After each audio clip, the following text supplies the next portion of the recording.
Welcome to the Revenge Story Times channel. It was supposed to be the perfect vacation. My wife and I had been talking about this trip for months.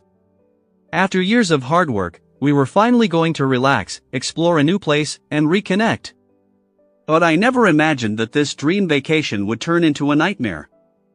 What I uncovered during those days would change everything: our relationship, my trust, and my entire life. We arrived in a beautiful coastal town, the kind that looks like it came straight out of a postcard. The sun, the ocean breeze, the soft sound of waves crashing on the shore, it was all too perfect. We checked into our hotel, unpacked, and began what was supposed to be a peaceful escape from the pressures of daily life. But things felt different.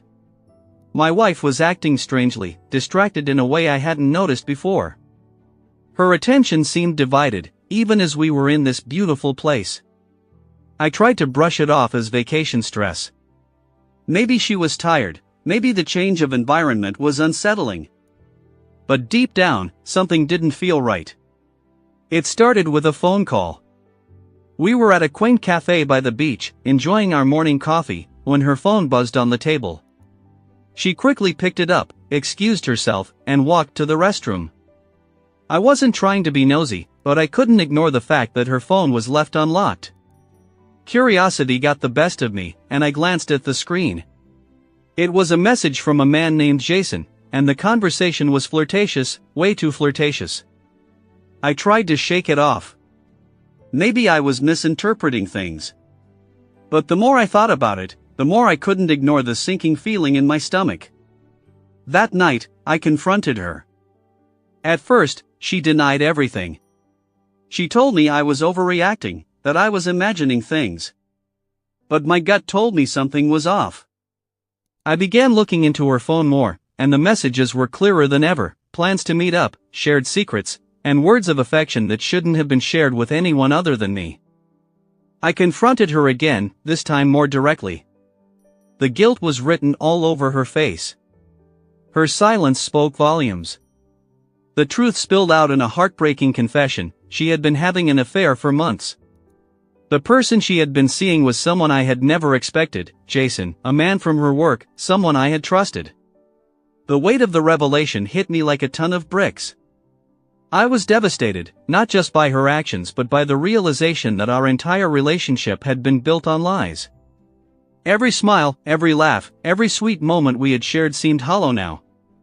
I felt sick, betrayed, and utterly alone. What hurt the most was how she had kept this from me during all our years together.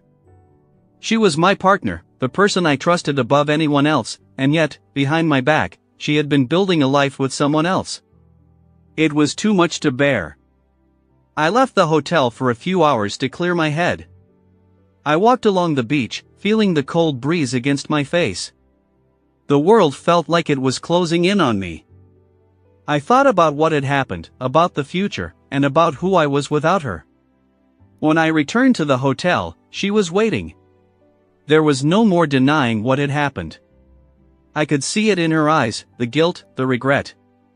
But there was no going back. Trust had been shattered, and I couldn't rebuild it, not with her. That night, as we sat across from each other in silence, I made the decision.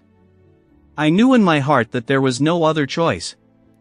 Divorce, it was the only way to move forward, to reclaim my life and my dignity.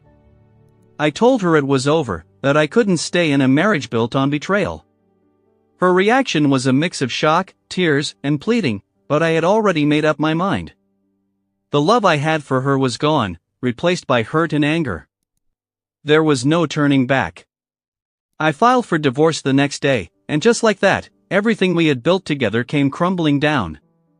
The weeks that followed were a blur of paperwork, emotional turmoil, and endless questions. Friends and family didn't know what to say. Some supported me, while others couldn't believe it had come to this.